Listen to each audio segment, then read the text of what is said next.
오늘 우리가 함께 나눌 말씀은 요한계시록 1장 10절에서 16절까지 말씀입니다. 함께 기도를 하겠습니다.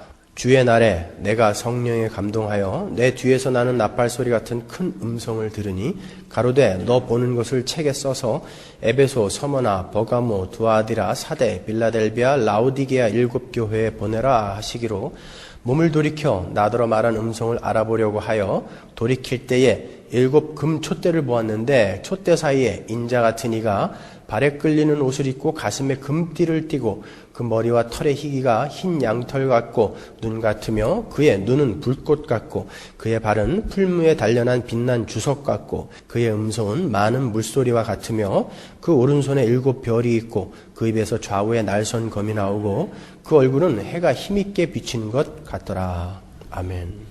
드디어 우리가 알 수 없는 수수께끼 같은 단어들이 많이 나오죠? 아무것도 아니에요, 여러분. 걱정하지 마세요. 구약 성경에 다 나와 있는 말이에요. 제가 차근차근 설명을 해드릴 텐데 오늘은 13절까지만 아마 공부를 할 것 같아요. 자, 우리는 지난주에 본론으로 들어가서 사도 요한이 자신을 소개하는 부분인 9절 말씀을 공부했습니다. 그래서 우리는 그 말씀에서 우리 성도들의 신분을 아울러 확인을 했죠. 우리는 서로 형제이며 예수 그리스도와 함께 그분의 환난과 나라와 참음에 동참하는 자들이라는 것을 우리가 감격 속에 확인을 했습니다. 다 기억나시죠? 오늘 본문 10절을 보시면 사도 요한이 그 계시를 받은 날이 명확하게 기록이 되어 있어요. 언제입니까? 주의 날에. 주의 날에. 그렇죠? 주의 날에 사도 요한은 성령 안에서 무언가를 보는 거예요. 여기서 주의 날이라고 번역이 된 말은 큐리오케 헤메라란 말이에요. 큐리오케 헤메라. 원래 구약에서도 주의 날이라는 단어가 많이 나와요. 아모스 5장 18절로 가보겠습니다. 화 있을진저 여호와의 날을 사모하는 자여, 그러죠? 이게 히브리어로 예호바 욤이란 말이거든요. 주의 날이라는 말이에요. 너희가 어찌하여 여호와의 날을 사모하느뇨? 그날은 어두움이요 빛이 아니라 주의 날, 심판의 날을 이야기하는 거예요. 스바냐서 1장 18절 가겠습니다. 그들의 은과 금이 여호와의 분노의 날에, 예호바 욤이에요. 능히 그들을 건지지 못할 것이며 이 온 땅이 여호와의 질투의 불에 삼키우리니 이는 여호와가 이 땅 모든 거민을 멸절하되 놀랍게 멸절할 것임이니라. 여기도 주의 날이 나오는데 어떤 내용입니까? 우주적인 멸망을 이야기하고 있어요. 심판을 이야기하고 있죠. 이사야서 2장 12절 보세요. 대저 만군의 여호와의 한 날이, 여호바 욤, 똑같은 말이에요. 교만 자와 거만 자와 자고한 자에게 임하여 그들로 낮아지게 하고, 17절 그날에 자고한 자는 굴복되며 교만한 자는 낮아지고 여호와께서 홀로 높임을 받으실 것이요. 이사야서 13장 8절 보세요. 여호와의 날, 곧 잔혹히 분냄과 맹렬히 노하는 날, 여호바 욤, 주의 날이에요. 그 날이 임하여 땅을 황무케 하며 그 중에서 죄인을 멸하리니 하늘의 별들과 별떨기가 그 빛을 내지 아니하며 해가 돋아도 어두우며 날이 그 빛을 비추지 아니할 것이로다. 그렇죠? 요엘서 2장 32절 보세요. 여호와의 크고 두려운 날, 여호바 욤, 주의 날이에요. 그 날이 이르기 전에 해가 어두워지고 달이 핏빛같이 변하려니와. 이처럼 구약의 주의 날, 여호바 욤은 하나님께서 자신의 적들에게 진노하시는 날, 즉 심판의 날을 이야기하는 거예요. 신약에서도 이 심판의 날인 주의 날에 대한 묘사가 여러 군데 나오고 있어요. 베드로후서 3장 10절 보십시오. 그러나 주의 날이 도적같이 오리니, 주의 날 나오죠? 그날에는 하늘이 큰 소리로 떠나가고 체질이 뜨거운 불에 풀어지고 땅과 그 중에 있는 모든 일이 드러나리로다. 그러죠? 심판을 이야기하죠. 역시 데살로니가전서 5장 2절 보세요. 주의 날이 밤에 도적같이 이룰 줄을 너희 자신이 자세히 알미라. 저희가 평안하다 안전하다 할 그때에 잉태된 여자에게 해산 고통의 이름과 같이 멸망이 호련히 저희에게 이르리니 결단코 피하지 못하리라. 멸망의 날, 심판의 날을 상징하고 있어요. 그런데 오늘 본문에 쓰인 단어는 조금 달라요. 만약에 오늘 본문에 쓰인 그 말이 심판의 날, 멸망의 날을 가리키는 것이면 누가 제일 좋아하겠습니까? 미래주의 해석하는 사람들이요. 미래주의 해석을 하는 사람들은 이 계시록의 일이 전부 저 미래의 어떤 심판의 날에 올 것을 이야기하는 것이다라고 이야기하잖아요. 우리는요, 지금 교회 시대에 일어나고 있는 일이에요. 그 마지막에 일어날 일을 포함해서 지금 교회 시대에 일어날 일이 기록되어 있는 게 요한계시록이잖아요. 자세히 보시면 여기에서 쓰인 단어는 큐리오케 헤메라라고요. 딴 데서 쓰인 말은 큐리오 헤메라예요. 큐리오케 헤메라라는 말은 여기 한 군데밖에 없어요. 큐리오 헤메라라는 말은 주님을 이야기하는 게 헬라어로 큐리오스거든요. 그 큐리오스의 소유격이 큐리오예요. 그래서 딴 거는 주의 날, 심판의 날, 멸망의 날은 전부 큐리오 헤메라예요. 소유격. 오늘 여기에 쓰인 계시록 1장 10절에 쓰인 주의 날은 형용사가 쓰였다고요. 거기에 큐리오케 헤메라. 지금 어떠한 한 날을 형용사가 수식을 하고 있다는 것은 이 날은 그 미래의 어떤 막연한 어떤 날이 아니라 멸망의 날이 아니라 특정한 역사상에 있었던 한 날을 가리키는 거예요. 이 단어를 성경에는 없지만 초대교회 교부들이 쓴 책을 보면은 그 사람들이 큐리오케 헤메라라는 말을 여러 군데서 썼는데 그 날을 그들은 무엇을 가리키느라고 썼냐면은 안식 후 첫날인 주일, 바로 오늘. 이 날을 큐리오케 헤메라라고 썼다고요. 그러니까 지금 이 요한계시록에 나오는 주의 날은 바로 주일을 가리키는 거예요. 사도 요한이 주일에 이런 뜻이라고요. 제가 말씀드린 큐리오케 헤메라 이 말이 어떠한 특정한 한 날을 가리킨다고 해서 구약이나 다른 신약 여러 곳에 쓰인 그 심판의 날, 멸망의 날, 그 의미와 전혀 연관이 없는 것은 또 아니에요. 여러분, 죄인들에 대한 하나님의 진노가 퍼부어지는 심판의 날은 하나님의 백성들의 구원의 날이죠. 영적으로 그 일이 언제 이루어졌습니까? 십자가에서 이루어졌잖아요. 예수 그리스도의 부활로 완성이 됐다고요. 주일날 우리는 그 부활을 기념하는 거 아니에요. 그죠? 그러니까 여러분은 주일날 예배를 드리면서 세상의 심판을 보시는 거예요. 그리고 여러분은 여기에서 구원받은 자로서 잔치에 참여하고 계시는 거라고요. 이 이야기에 대해서는 오늘 자세하게 제가 설명할 시간이 없고요. 더 자세히 알고 싶은 분들은 그레엄 골즈워디가 쓴 Gospel in Revelation이라는 책이 있어요. 거기에 보면 아주 자세하게 설명이 되어 있습니다. 어쨌든 사도 요한이 여기서 큐리오케 헤메라라고 표현을 한 것은 그날은 역사상에 존재했던 어떤 특정한 한 날이었다는 것을 강조하는 거예요. 이유가 있어요. 제가 조금 이따 잘 설명해 드릴게요. 그 주의 날에, 주일에 사도 요한이 성령 안에서 뒤에서 나는 나팔 소리 같은 큰 음성을 들었죠. 10절에 나오는 성령에 감동하여 라는 그 말은 엔 푸뉴마티라는 말이거든요. 성령 안에서라는 뜻이에요. 요한계시록에서는 이 엔 푸뉴마티가 3번 나와요. 그래서 이 엔 푸뉴마티를 기점으로 해서 요한계시록 전체 구조를 3부문으로 나누는 그런 분들도 계세요. 거기까지는 여러분들이 잘 모르셔도 돼요. 그 첫 번째 엔 푸뉴마티가 나오는 거예요. 성령 안에서. 그는 반모섬이라는 환란의 장소에서, 거기는 환란의 장소죠. 광산에서 부역을 하고 있었단 말이에요. 그 반모섬이라는 환란의 장소에서 주일에, 그죠? 주일에 성령 안에서 엔 푸뉴마티, 성령 안에서 예수 그리스도를 만나죠. 잘 머릿속에 그려보세요. 12절, 13절 한번 다시 한번 볼게요. 몸을 돌이켜 나더러 말한 음성을 알아보려고 하여 돌이킬 때에 7 금촛대를 보았는데 촛대 사이에 인자 같은 이가 발에 끌리는 옷을 입고 가슴에 금띠를 띠고 그러죠. 사도 요한이 반모섬에서 주의 날에 주일에 나팔 소리 같은 큰 음성을 들었어요. 그래서 그 음성이 뭐냐 하면서 딱 뒤를 돌아봤더니 뭐가 있었습니까? 금촛대가 있었어요. 그리고 금촛대 사이에 7 금촛대 사이에 계신 인자 같은 이를 보았어요. 그죠? 인자 같은 이를. 여기서 7 금촛대는 뭐라고 그랬죠? 제가 설명해 드렸죠? 교회라고 그랬죠? 계시록 자체가 설명하고 있잖아요. 계시록 1장 20절 보세요. 내 본 것은 내 오른손에 7 별의 비밀과 7 금촛대라. 7 별은 7 교회의 사자요. 7 촛대는 7 교회니라. 예수님이 직접 설명하시는 거예요. 그 7 촛대는 7 교회를 이야기하는 거다 그랬죠? 7 교회는 7이라는 완전수를 써서 전체 교회를 상징하는 거라고 제가 설명해 드렸어요, 이미. 그 교회 사이에 인자 같은 이가 서 계세요. 인자 같은 이는 어디에서 인용한 거라고 그랬어요? 몇 주 전에 제가 설명해 드렸는데 기억이 나실 리가 없죠? 참 감사해요, 저는. 이렇게 빨리빨리 잊어버려 주시니까 제가 먹고 살 수 있는 거예요. 늘 새롭게 들어주시니까. 다니엘서 7장 13절. 내가 또 밤 이상 중에 보았는데 인자 같은 이가 나오죠.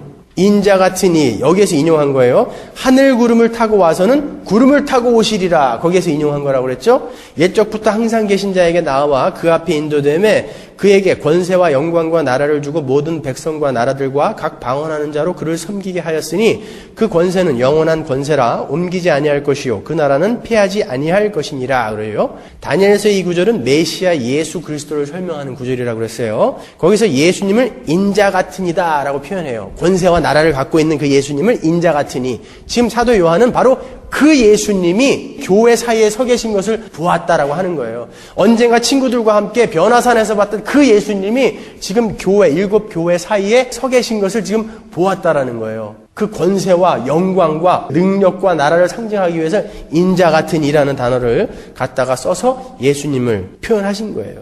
자, 여러분, 여기에서 여러분이 확실히 알아두고 가셔야 될 것이, 예수님은 부활하셔서 승천하신 다음에 절대 타자로 하늘에서 우리를 기다리고 계신 분이 아니라는 것을 아셔야 돼요. 예수님은 지금 교회 사이에 계시다고요. 교회 안에 계시다라는 거예요, 예수님은요. 사도 요한이 그걸 본 거예요. 예수님이 교회 사이에 지금 계시네? 여러분, 이 사도 요한의 경험을 부러워하세요? 사도 요한이 부러우십니까? 나도 좀 봤으면. 그러세요? 여러분 잘 생각해 보세요. 여러분이 지금 사도 요한과 똑같은 현실에 계신 분들이에요. 지금 이 자리에서. 여러분은 지금 예배를 드리고 계세요. 그죠? 예배를 어떻게 하고 계십니까? 제가 예배 시작할 때 늘 드리는 말씀 있잖아요. 신령과 진정으로 예배하고 계시잖아요. 한번 볼까요? 요한복음 4장 24절. 하나님은 영이시니 예배하는 자가 신령과 진정으로 예배할지니라 그러죠? 신령이라는 말은 엔푸뉴마티라는 말이에요. 똑같은 말이에요. 성령 안에서. 여러분이 진짜 예배를 드리는 참 교회가 맞으면 여러분은 지금 성령 안에서 예배를 드리는 거예요. 반모섬이라는 그 답답한 현실 속에서 성령 안에서 예수님을 본 사도 요한과 똑같이 이렇게 지긋지긋한 세상 권세 잡은 자가 권세를 잡고 있는 이 세상 속에서 성령 안에서 여러분이 예수를 보고 계신 거예요. 7교회 사이에 계신 그 예수. 그 현실이 지금 똑같은 현실이에요. 부러워하실 필요 하나도 없어요. 여러분이 진짜 교회가 맞고 하나님의 백성이 맞으면 사도 요한을 부러워할 필요 없어요, 여러분. 사도 요한은 환상으로 하늘나라를 보고 예수 그리스도를 보고 있지만 여러분은 지금 말씀으로, 믿음으로 하나님 나라와 예수 그리스도를 보고 계신 분들이에요.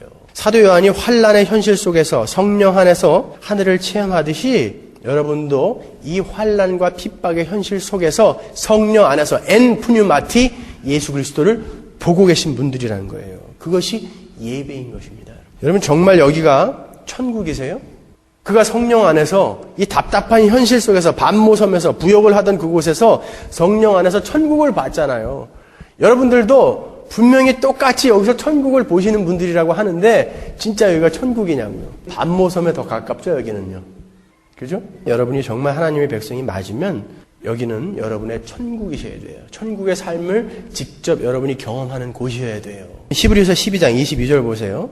여러분이 나아가서 이른 곳은 시온산, 곧 살아계신 하나님의 도시인 하늘의 예루살렘입니다. 여러분은 축하 행사에 모인 수많은 천사들과 하늘에 등록된 장자들의 집회와 만민의 심판자이신 하나님과 완전하게 된 의인의 영들과 새 언약의 중재자이신 예수께 나아왔고 아벨의 피보다 더 훌륭하게 말하는 그가 뿌리신 피 앞에 이르렀습니다. 계시록 7장 9절로 갑니다. 이 일 후에 내가 보니 각 나라와 족속과 백성과 방언에서 아무라도 능히 셀 수 없는 큰 무리가 흰옷을 입고 손에 종려가지를 들고 보좌 앞과 어린 양 앞에 서서 큰 소리로 외쳐 가로되 구원하심이 보좌에 앉으신 우리 하나님과 어린 양에게 있도다 하니 모든 천사가 보좌와 장로들과 네 생물의 주위에 섰다가 보좌 앞에 엎드려 얼굴을 대고 하나님께 경배하여 가로되 아멘. 찬송과 영광과 지혜와 감사와 존귀와 능력과 힘이 우리 하나님께 세세토록 있을지로다 아멘 하더라. 여러분도 믿음으로 또 말씀으로 이곳에서 지금 읽으신 말씀 속에 있는 하늘나라를 보셔야 하는 분들이라고요. 우린 지금 천상의 삶의 모형을 믿음으로 말씀으로 보고 있는 거예요. 여러분 어줍지 않은 간증 같은 거 듣고 감동하지 마세요. 여러분이 사도 요한을 부러워하세요? 사도 바울을 부러워하십니까? 펄시 콜레라는 인간을 부러워하세요, 여러분? 천국에 갔다 왔다라는 그런 사람들을 부러워하시냐고요. 여러분이 진짜 하나님의 백성이 맞으면 여러분은 수시로 천국을 들락날락 하시는 분들이에요. 성령 안에서 엔푸뉴마티. 여러분 안에 성령이 계시다면서요. 여러분은 성령 안에 있다면서요. 그거 다 거짓말이에요? 여러분은 천국을 이 땅에서 이 현실 속에서 체험하실 수 있어요. 방법을 몰라서 그래요. 방법을 몰라서. 하나님의 백성들이 방법을 몰라서. 여러분 정말 천국 가고 싶으십니까? 한번 가슴에 손을 얹고 생각해 보세요. 진짜 천국 가고 싶으세요? 그러면 그 천국이 얼마나 좋고 왜 좋은 곳인지 진짜 알고 계시냐고요. 만약 아신다면 여러분이 지금 천국에 가셨어요. 하나님이 얘야 잠깐 할 일이 있는데 잠깐만 내려갔다 올래? 그러면 할렐루야 감사합니다 하고 내려오시겠어요? 거기가 어떤 곳인지 진짜 아신다면 입이 한 대빠른 나올걸요? 어떻게 여기까지 왔는데 또 내려가라는 거예요, 하나님. 그런데 그 천국을 아신다는 분이 왜 거기 갔다가 살아나왔다라는 인간들이 간증하고 다니는 거를 야, 하나님이 놀랍게 축복하신 사람이야, 저 사람은. 뭔가 대단한 사람이야. 이렇게 생각하고 계시냐고요. 진짜로 그 사람이 천국에 갔다가 왔다면 그렇게 야, 기쁘다. 하나님이 나를 이렇게 축복하셔서 나를 다시 살려주셨어요. 이렇게 간증하고 다니겠냐고요. 입이 이만큼 나와가지고 어떻게 나를 또 돌려보낼 수가 있어. 거기까지 어떻게 갔는데. 그럴 거 아니냐고요. 천국을 모르는 거예요. 천국에 가고 싶지도 않은 거예요. 그러니까 쫓아다니면서 야 어떻게 살아났을까? 어떻게 살아났을까? 그게 왜 신기하냐고요. 그게 왜 신기해요, 여러분? 여러분 솔직히 아직 천국이 얼마나 좋은 곳인지 잘 모르시죠? 제가 오늘 그 나라를 맛볼 수 있는 방법을 가르쳐 드리겠습니다. 이 현실 속에서 볼 수 있는 방법을 가르쳐 드릴 거예요. 어떻게 그 나라를 맛보며 그 나라를 배울 수 있는가? 바로 말씀과 교회입니다. 결론은 늘 한 가지예요. 그죠? 여러분은 말씀으로 천국을 보고 교회 안에서 천국을 실습하는 거예요. 하나님과 그분의 나라인 천국을 자세하게 설명해 놓은 말씀을 통해서 성령의 도우심으로 성령이 그것을 깨닫게 해주신다고요. 성령의 도우심으로 여러분은 여러분의 현실 속에서 천국을 경험할 수 있는 거예요. 그 맛을 볼 수 있다는 거예요. 우리가 에베소서 공부할 때 성령이 뭘로 오셨다고 그랬죠? 보증으로 알라본이라고 그랬잖아요. 보증이 뭐라고 그랬어요? 나중에 주실 그 기업의 일부를 미리 주신 것. 그게 알라본이라는 뜻이라고 그랬잖아요. 그러니까 성령이 우리 안에 있으면 그 천국을 당연하게 맛볼 수 있어요. 당연하게 경험할 수 있다고요. 그래서 조금씩 경험하면서 와, 그 완전한 거. 사과 1000개 중에 하나를 맛봤단 말이에요. 그러면 그 1000개를 내가 다 먹을 수 있다니 하고 이걸 소망할 수 있게 하는 게 성령의 역할이란 말이에요. 그러니까 성령이 안 계신 분들은 천국을 모르는 거예요. 가고 싶지도 않은 거예요. 그러니까 여러분은 분명히 천국을 확인하실 수 있어요. 경험하실 수 있어요. 왜 사도 요한이 자기가 예수님을 만나고 하늘나라를 본 그 장소와 시간을 밤모섬, 주의 날이라고 이렇게 명확하게 기록해 놓으셨는지 아세요? 그 말 없어도 되잖아요. 근데 왜 그 귀한 파피루스에다 그걸 썼을까요? 그때가 주의 날이라는 특정한 한 날이었고 밤모섬이라는 특별한 장소였다는 것을 왜 기록했을까요, 여러분? 사도 요한은 성령 안에서 예수님을 만났을 때 정신이 나가서 혼수 상태로 만났다는 게 아니에요. 정확하게 객관적인 어떠한 현실 속에서 하나님을 봤다는 거예요. 여러분은 이 땅에서 예수님을, 하나님을 그렇게 만나셔야 돼요. 우리 주위에 보면 뭐 20신 했다, 하나님 만났다 그러면은 완전히 뿅 가가지고 그렇게 만났다고들 이야기한다고요. 막 거품 물고 쓰러졌다 일어나고 그런단 말이에요. 여러분은요, 그리스도인은 현실 속에서 하나님을 보고 천국을 볼 수 있는 자들이에요, 여러분. 여러분, 우리는 2000년 전 골고다에 실제로 섰던 예수 그리스도의 십자가라는 객관적인 사실을 근거로 믿음을 정리해야 하는 거예요. 그래야 흔들리지 않아요. 내 기분으로, 내 감정으로 구원과 믿음을 정리하고 있으면 늘 흔들려요. 내가 진짜 구원받은 거 맞나? 기분 좋으면 할렐루야, 아니면 또 아니고. 그리고 여러분은 객관적인 이 현실 속에서, 여러분의 이 환난의 장소인 현실 속에서 하나님을 볼 수 있다니까요. 말씀과 믿음을 통해서요. 여러분, 진정한 영성은요, 신비적인 체험을 많이 한다거나 현실은 무시하고 영적인 것만을 추구하면서 사는 게 아니에요. 영성이라는 거. 영성 하는데 영성은 그거 아니에요. 요즘 TV에 나와가지고 뭐 수십만 불, 수백만 불씩 전파료 지불하면서 집회하는 거, 그런 거 방영해주죠, 미국 목사님들. 그 사람들이 나와서 하는 게 전부 쓰러뜨리고 병 낫게 하고 예언하고 이러는 거라 기독교가 의뢰의 그건 줄 알아요, 사람들이. 그거 아니에요, 여러분. 기독교는 그거 아니에요. 여러분, 하나님은 오히려 병을 들게 해서 하나님의 백성답게 만드시는 분이에요. 고쳐주시기도 하죠. 예언이요? 여러분, 동양 철학에서도 사주팔자, 관상, 수상, 족상 보면서 남의 미래를 이야기해주는 그런 무당들도 수상부려 족상, 족상부려 관상, 관상부려 심상 이렇게 이야기한다고요. 뭐냐면 수상, 손금과 손의 형태를 가지고 미래를 점치잖아요. 이 수상은 족상보다 못하다는 거예요. 발의 모양과 발금이 있다고요? 족상도 봐요, 여러분. 족상부려 관상. 족상은 관상보다 못하다. 관상이 더 확실하다는 거죠. 근데 관상부려 심상. 관상과 사주팔자가 똑같은 인간들을 보니까 어떤 사람은 잘 되고 어떤 사람은 안 되더라는 거예요. 마음에 달린 거다 그러는 거예요. 동양철학, 무당들도 그래요. 무당들도. 사람의 미래는 마음에 달린 거다 그래요. 여러분의 마음에는 예수가 계시다면서요. 그 예수님이 여러분의 삶을 이끌고 가실 거 아닙니까? 그걸 안 믿으시는 거 아니에요. 여러분이 알고 싶어하는 미래가 뭐예요? 진짜 하늘나라에 관한 거예요? 예언을 통해서 알고 싶은 게 뭐냐고요? 이 땅에 관한 거 아니에요. 나의 미래가 불안하니까. 그죠? 여러분이 여러분의 미래를 불안해한다는 건 뭐예요? 하나님을 믿지 않는 사람이라는 거예요. 그 사람은 불신자예요, 여러분. 그래서 예언하는 자나 예언을 받는 자나 죄인이라고 하는 거예요. 그건 불신자들이 하는 거예요. 하나님을 의뢰하지 못하는 거예요. 무당들도 미래는 마음에 달려있다는 것을 아는데 어떻게 그리스도인이라고 하는 사람들이 그걸 쫓아다니냐고요. 영성은 그런 거 아니에요. 어떻게 목사가 되어서 그분이 오셨다 이거랑 똑같은 짓을 하고 다니냔 말이에요. 예? 그분이 오셨어요 이거 아니에요. 진정한 영성이라는 건요, 복음을 명확하게 이해하고 하나님과의 관계가 예수 그리스도 안에서 완전히 회복된 것을 믿고 그것에 감사해서 하나님의 뜻에 맞게 살기 위해 거룩을 향한 발을 한 발씩 내딛는 것을 영성이라고 하는 거예요. 여러분 잘 정리하고 계셔야 돼요. 우리가 말씀에 나타난 하나님과 하나님 나라에 대해서 아는 만큼 이 땅에서 그 나라를 누릴 수 있어요.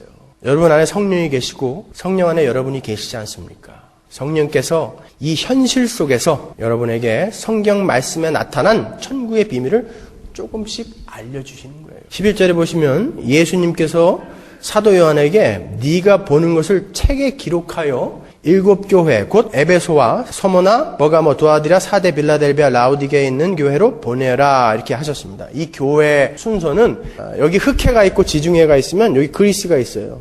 여기가 소아시아 터키라고요. 그 에베소가 요 아래에 있는데 그 옆에 반모섬이 있다고요. 사도 요한이 이 계시록을 4m 50cm가 되는 파피루스에 적었다고 그래요. 얼마나 길어요? 그걸 접어서 에베소 교회에 보내는 거예요. 에베소, 서머나, 버가모, 두아디라, 사데, 빌라델비아, 라우디게아 교회가 전부 30마일, 40마일 정도로 이렇게 떨어져서 원으로 이렇게 연결된 교회라고요. 그래서 우체부가 가기 쉬운 방향으로 이렇게 써놓은 거예요, 지금. 에베소, 서머나, 버가모, 두아디라, 사데, 빌라델비아, 라우디게아는요. 그렇게 에베소에 가서 편지를 딱 받았어요. 에베소 교회 사람들이. 그러면은 또 사본을 만드는 거예요. 그리고 원본은 서머나 교회로 보내는 거예요. 서머나 사람들이 받아서 또 파피루스에 적는 거죠. 그렇게 해서 사본들이 계속 생긴 거예요. 그리고 이 원본은 계속 돌아가는 거예요. 근데 보세요. 2장 3장을 자세히 보시면은 분명히 여기서는 예수님이 나팔 같은 목소리로 말씀을 하셨는데 7 교회에게 보낸 편지 말미마다 귀 있는 자는 성령이 교회에게 하신 말씀을 들어라 그런다고요. 분명히 예수님이 말씀하셨는데 각 교회의 편지 끝에는 성령이 이야기하는 말씀을 들을지어다 그래요. 한 군데만 확인하자고요. 계시록 2장 7절이요. 귀 있는 자는 성령이 교회들에게 하시는 말씀을 들을지어다. 이 말이 계속 말미에 반복이 된단 말이에요. 이 말은 하나님께서 성령을 부어주신 자들은 성령을 통해서 하늘을 듣고 예수를 들을 수 있다라는 얘기예요. 여러분 안에 성령이 계시다면서요. 여러분은 눈을 감고도 천국을 보실 수 있는 분이셔야 돼요. 성령 안에 계신 분들이기 때문에. 가짜들은 못 봐요. 아시겠습니까? 베드로전서 1장 8절 보십시오. 예수를 너희가 보지 못하였으나 사랑하는도다. 이제도 보지 못하나 믿고 말할 수 없는 영광스러운 즐거움으로 기뻐하니. 눈으로 우리가 가시적으로 못 봐도 믿음으로 우리가 보고 즐거워한다는 거예요. 기뻐한다는 거예요. 사랑한다는 거예요. 그 나라를 본다니까요. 여러분 모세가 누렸던 하늘의 영광이 사도 바울이 경험했던 천국의 풍요가 조나단 에드워드 목사님이 경험했던 천국의 전율이 우리에게도 동일하게 경험될 수 있는 거예요. 어떻게 해요? 하나님을 아는 만큼, 하늘나라를 아는 만큼 믿음으로. 그러니까 성경을 열심히 읽으시라는 거예요. 그러니까 성경을 열심히 들으시라는 거예요. 그러니까 성경을 열심히 연구하시라는 거예요. 묵상하시라는 거예요. 상고하시라는 거예요. 왜요? 우리는 믿음으로 성령 안에서만 볼 수 있으니까. 로마서 10장 17절 보십시오. 그러므로 믿음은 들음에서 나며 들음은 그리스도의 말씀으로 말미암았느니라. 그리스도의 말씀, 하나님의 말씀, 그리스도의 증거를 자꾸 듣고 공부하고 연구하셔야 여러분에게는 믿음이 돈독히 쌓여지는 것이고 그것으로 말미암아 여러분들은 기쁨과 즐거움에 하늘나라의 삶에 동참할 수 있다라고 성경이 이야기하고 있지 않습니까? 그 천국을 보고 예수를 볼 수 있는 믿음은 들음에서밖에 못 난다는 거예요. 그러니까 말씀 앞에 진지해지시라는 거예요, 제가. 천국이 뭔지, 하늘나라가 진짜 좋은지 안 좋은지 모르는 거예요. 그리고 자기 소원 들어주는 데만 쫓아다니는 거예요. 죽을 때까지 예수 믿고 지옥 간다니까요, 여러분. 이게 첫 번째 우리가 이 땅에서 천국을 볼 수 있는 방법입니다. 그리고 두 번째로 천국의 영광을 이 땅에서 경험할 수 있는 또 하나의 방법은 하나님의 뜻을 따라 하나님의 백성답게 살아내는 거예요. 교회가 교회답게 살아내는 거. 거기에서 여러분은 천국을 볼 수 있어요. 천국을 경험할 수 있어요. 여러분, 교회가 이 땅에 존재하는 목적이 뭐죠? 무슨 일하는 겁니까? 거룩이에요. 교회는 이 땅에서 일하는 거 아니에요. 교회는 거룩하게 지어져 가는 게 목적이에요. 하나님이 교회를 이 땅에 던져 넣으신 목적은 거기 가서 거룩하게 돼갖고 와라라는 것이지, 여기서 뭔가 무슨 스쿠알렌 팔고 유람선 사업하고 두유 팔아서 일해라는 거 아니에요. 거룩하게 만들어져 가라는 거예요. 뭔 일들을 그렇게 하려고 그러는지 몰라요. 성경은 개뿔도 모르면서. 이단들보다도 몰라요. 어떻게 이단들보다도. 이단들 앞에 가갖고 꿀먹은 벙어리예요. 성경으로 쫙 이야기해주면은 그건 맞는 것 같네요. 자, 히브리서 12장 14절 보세요. 모든 사람으로 더불어 화평함과 거룩함을 좇으라. 이것이 없이는 아무도 주를 보지 못하리라. 그러죠? 거룩한 백성들이 사는 곳이 하나님 나라예요. 하나님 나라에는 거룩한 백성만 들어갈 수 있어요. 그래서 우리는 이 땅에서 거룩을 연습하는 거예요. 하나님은 그래서 교회의 목적을 거룩이라고 성경에 명시해 놓고 계시다고요. 에베소서 1장 4절 보세요. 우리가 공부했죠, 이미. 곧 창세전에 그리스도 안에서 우리를 택하사 우리로 사랑 안에서 그 앞에 거룩하고 흠이 없게 하시려고 우리를 구원해내셨다는 거예요. 그 기쁘신 뜻대로 우리를 예정하사 예수 그리스도로 말미암아 자기의 아들들이 되게 하셨다. 하나님의 아들이 되게 하신 이유는 거룩하게 하시려고. 에베소서 2장 10절 보세요. 우리는 그의 만드신 바라 그리스도 예수 안에서 선한 일을 위하여 지으심을 받은 자들이에요. 우리가 왜 새롭게 창조되고 새롭게 지으심을 받았느냐? 선한 일을 행하게 하기 위해서. 이 일은 하나님이 전에 예비하사 우리로 그 가운데서 행하게 하려 하심이니라. 이렇게 우리는 거룩하게 되어서 천국을 살아야 돼요. 그런데 이 땅에서 그 천국에서 우리가 살아내야 할 거룩을 조금씩 배워서 연습을 하면서 아, 이거구나 라고 여기서 조금씩 맛을 본다라는 거예요. 그 거룩한 삶으로 천국을. 무슨 말인지 아시겠어요? 거기에서 천국 백성들이 사는 그 식양대로 우리가 이 땅에서 조금씩 자주는 못하지만 살아보면서 이거구나. 천국에서 우리가 사는 모습은 바로 이거구나 하고 천국을 조금씩 볼 수 있다라는 거예요. 왜 조나단 에드워드 목사님이 자기가 하나님의 백성으로서 해야 할 일들을 쭉 적어갖고 다니면서 매일매일 확인하고 일주일에 한 번 또 확인하고 한 달에 한 번 또 확인하고 1년에 한 번 또 확인하고 이렇게 확인했는 줄 아세요? 왜 조지 휘필드 목사님이 설교 때마다 경건에 대해서 그렇게 피를 튀기면서 설교를 하셨는 줄 아세요? 경건하게 살아야 천국 갈 수 있기 때문이 아니라고요. 경건한 삶을 통해서 천국의 풍요를 맛볼 수 있기 때문에 그렇게 하라는 거예요. 우리의 삶에서는 그리고 당연히 그런 삶이 나와야 되기 때문에. 여러분, 우주는 하나님 성전의 거대한 모형이에요. 이사야서 66장 1절 보십시오. 여호와께서 이같이 말씀하시되 하늘은 나의 보좌요 땅은 나의 발등상이니 그래요. 너희가 나를 위하여 무슨 집을 지을고 나의 안식할 처소가 어디랴 그런다고. 하늘이 보좌고 땅이 발등상이면 이 우주 전체는 뭐라는 거예요? 성전이라는 거예요. 하나님의 성전. 지금 하나님은 하나님 나라 그 성전의 그 원형을 갖고 모형으로 성막, 성전, 에덴, 우주, 심지어는 노아의 방주까지 하늘나라의 모형으로 만드신 거예요. 에덴도 역시 삼중구자라고 그랬죠? 우리 공부했잖아요. 더 이상 설명 안 해드릴게요. 에덴도 역시 성전의 모형을 본따서 만든 거예요.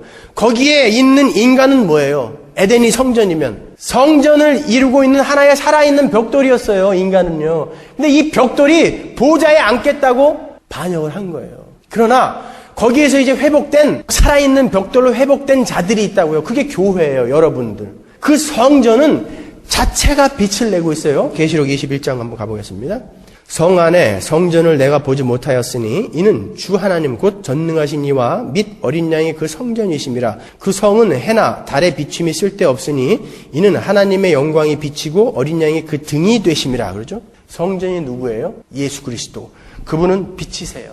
요한복음 전체에 그분은 빛이시다, 빛이시다, 빛이시다. 근데 왜 니들이 빛을 못 알아보냐? 그 얘기 아니에요. 그 빛이신 예수 그리스도가 성전이에요. 여러분 거기에 연합되어서 유니언 크라이스트, 연합되어서 구원받은 하나님의 백성이죠. 당연히 여러분은 그 성전의 일부이면 여러분의 몸에서 빛이 자연스럽게 나야 된다라는 거예요. 아니면 가짜라는 거예요. 여러분에게서는 반드시 빛이 나야 돼요. 그래서 교회를 촛대라고 이야기하는 거예요. 촛대는 성전 안에서, 성막 안에서 어떤 역할을 하죠? 성막은 빛이 요만큼도 들어올 수 없는 곳이에요. 거기다가 24시간 향이 타고 있기 때문에 껌껌하고 매캐하고 앞을 볼 수 없는 곳이에요. 그 연기 때문에. 거기에 유일하게 빛을 비추는 존재가 촛대예요. 그게 여러분이라고요. 이 깜깜한 세상 안에서 유일하게 하나님의 영광의 빛을 받아서 빛을 발하는 존재가 여러분이라고요. 그게 교회예요. 그런데 빛이 안 나면 어떻게 되는 거예요? 가짜예요. 촛대가 7개가 있어요. 촛대 하나마다 등불이 7개가 있어요. 총 불이 몇 개입니까? 49개. 49 하면 생각나는 게 뭐 있어요? 희년. 희년이 뭡니까? 이스라엘은 7년마다 한 번씩 안식년을 가져서 땅을 쉬게 해야 돼요. 하나님의 주권을 인정하는 거죠. 농사 짓는 사람들이 한 해 농사를 안 지으면 어떻게 먹고 살아요? 그렇지만 농사를 안 지을 수 있다는 것은 나는 하나님의 주권을 믿는다는 거예요. 하나님이 어떻게 먹여 살려 주시겠지. 그게 7번째 되는 대안식년이 희년이라고요. 그때는 노예도 다 풀어줘야 돼요. 땅 산 거 원주인에게 다 돌려줘야 돼요. 땅은 니네들 거 아니라 하나님 거다라는 의미에서. 그러니까 뭐예요? 안식과 자유를 상징하는 게 희년이라고요. 49.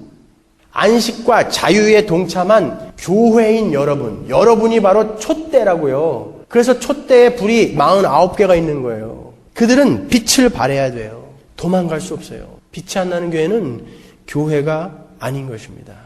교회는 빛을 내면서 비로소 천국을 맛볼 수 있는 자들이기 때문에 하나님이 계속 빛을 내게 만드세요. 보세요. 로마서 8장 35절 보십시오. 누가 우리를 그리스도의 사랑에서 끊으리요?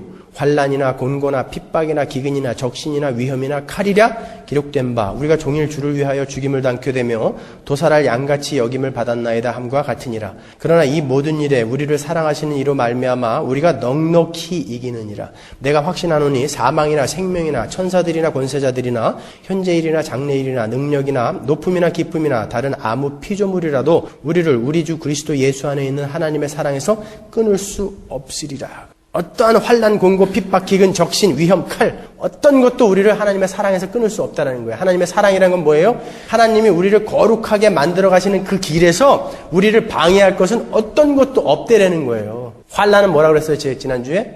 클립시스라고 그랬죠? 트리빌레이션, 탈곡기라고 그랬어요. 그죠? 우리는 이렇게 밟아가지고 대굴대굴 굴르면서 그런 탈곡기였지만 그때 당시에 탈곡기는 쇠철판 위에다가 곡식을 놓고 거기에 이렇게 뿔뚝뿔뚝 나와 있는 날카로운 쇠철판을 위에서 딱 덮어가지고 밀었다고요. 환란, 글립시스는 그런 말이에요. 여러분 삶에 그런 게 있죠. 곤고는 뭐예요? 스테노코리아라는 말은, 곤고라는 말은 앞뒤가 꽉 막힌 그 상태를 이야기하는 거예요. 어디를 봐도 탈출할 곳이 없어요. 비상구가 없어요. 여러분이 인생을 사시면서 예수를 믿으면서 그런 상황에 처해진 적이 한두 번이 아니죠. 도대체 방법이 없어요. 어떻게 나가야 될지 모르겠어요. 그게 스테노코리아, 곤고예요. 핍박은 뭐예요? 디오그모스. 종교로 인한 억압, 고난도 이야기하지만 그 디오그모스라는 말은 무언가에 쫓기는 걸 이야기하는 거예요. 내가 이 나이쯤이면 이 정도 돼 있어야 되는데 내가 이 나이쯤이면 벌써 애를 낳아갖고 애가 국민학교쯤 가야 되는데 뭐 그런 거. 내가 이런 대학을 졸업했으면 이런 직장을 갖고 있어야 하는데 나는 왜 이 모양이야. 예수를 믿고 바르게 살려고 하니까 참 개뿔도 되는 게 없네. 그게 디오그모스예요. 핍박이란 말이에요.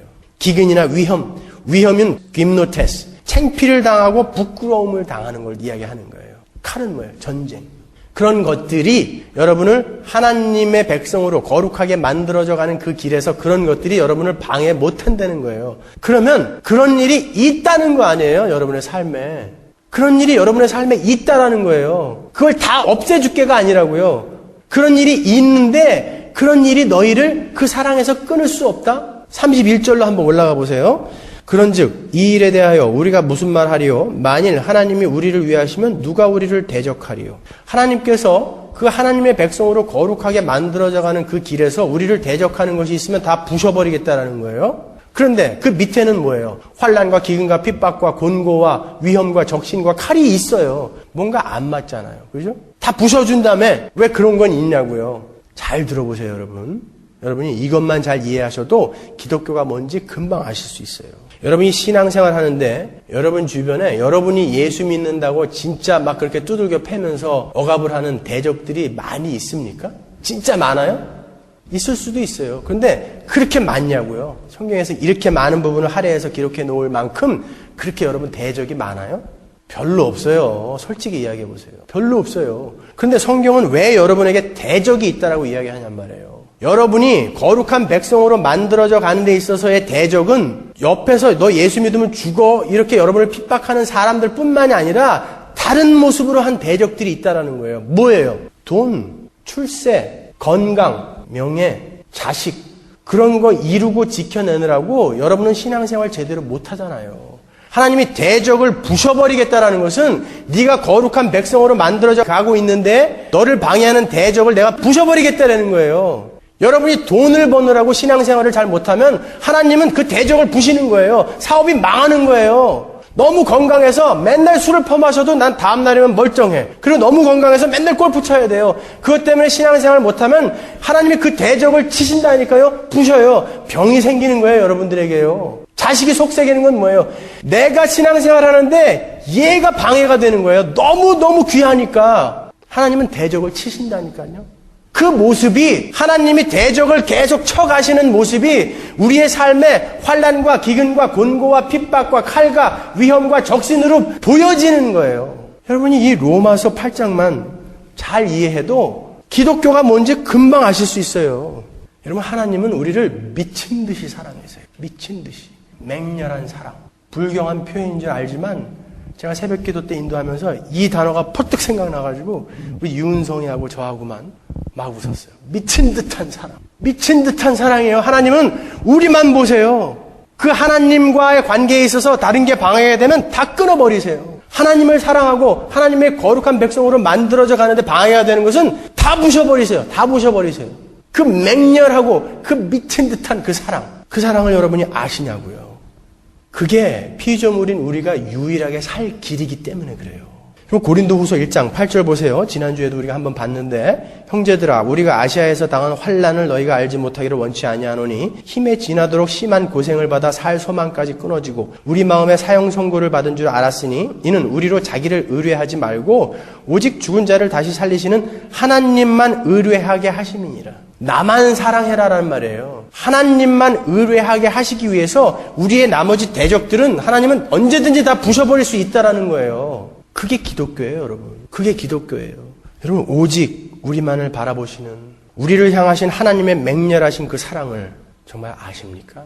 그 사랑이 우리의 거룩을 방해하는 것들을 부셔버리는 거예요. 그래서 우리는 빛을 내며 살 수 있게 되는 거예요.